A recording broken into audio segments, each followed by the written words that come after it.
On s'arrête rarement pour y penser, mais comment est-ce que les choses en viennent à avoir un sens? C'est une question qui paraît toute simple, mais qui en réalité cache une complexité assez fascinante. Oui, comment ça marche au juste? Comment de simples vibrations dans l'air ou des pixels sur un écran peuvent-ils faire naître des idées, des émotions, des concepts aussi complexes dans nos têtes? Instinctivement, on se dit que c'est un lien direct. Un mot représente une chose.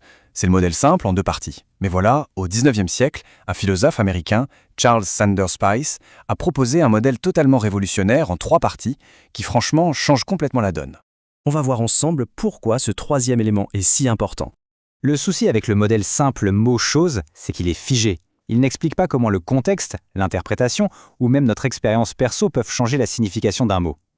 Il manque clairement une pièce essentielle du puzzle.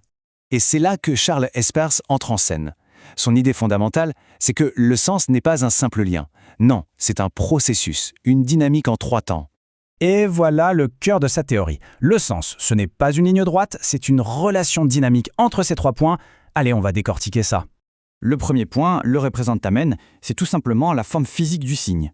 C'est ce qu'on perçoit, le son du mot arbre, les lettres écrites sur la page, ou bien le dessin d'un arbre.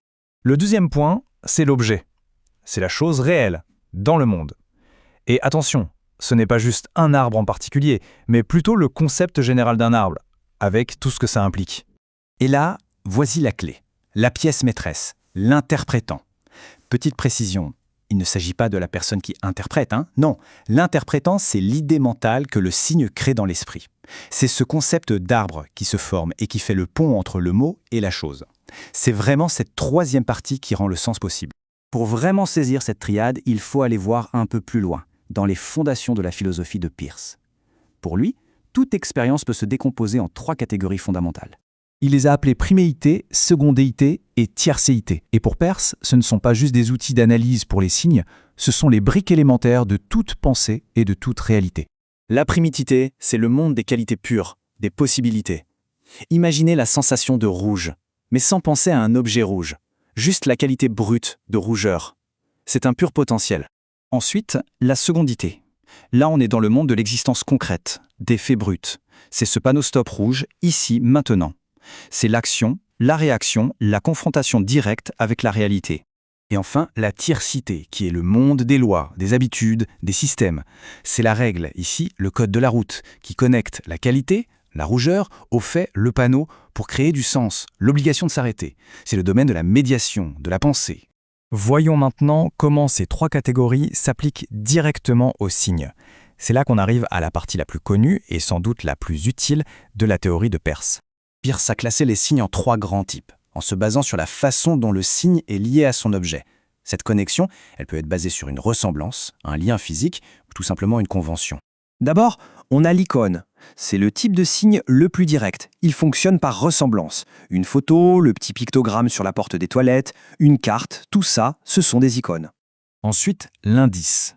Lui, il est connecté physiquement à son objet, souvent par un lien de cause à effet. La fumée, par exemple, est l'indice d'un feu. Une empreinte de pas, l'indice du passage de quelqu'un. Un symptôme, l'indice d'une maladie. Et pour finir, le symbole. Sa connexion à l'objet est totalement arbitraire, il faut l'apprendre. La plupart des mots sont des symboles, rien dans le son « chat » ne ressemble à un félin. C'est juste une convention sociale sur laquelle on s'est mis d'accord. Bon, maintenant qu'on a vu les types de signes, il y a un dernier point crucial à comprendre. Pour Peirce, le sens n'est jamais une destination finale. C'est un voyage qui ne s'arrête jamais, un processus qu'il a appelé la sémiose. En fait, l'idée mentale créée par un signe, l'interprétant, devient elle-même un nouveau signe. Ce nouveau signe a son propre objet et il crée un nouvel interprétant, qui devient à son tour un signe. Et ainsi de suite. C'est une chaîne potentiellement infinie. Chaque pensée est un signe qui en déclenche une autre. Cette philosophie de la pensée, vue comme un processus ouvert et continu, est vraiment au cœur de la vision du monde de Peirce. C'est une invitation à ne jamais considérer le sens comme quelque chose de figé, à toujours rester ouvert à de nouvelles interprétations. Finalement, la grande leçon de Peirce, c'est que le sens n'est pas quelque chose qu'on trouve dans un dictionnaire, mais quelque chose qu'on construit en permanence. C'est un processus actif, dynamique et sans fin de création de liens, dans notre esprit et entre nous. Et tout ça, ça nous laisse avec une question assez vertigineuse. Si la signification est une chaîne infinie, où chaque idée en engendre une autre, ça remet en question la nature même de la conscience.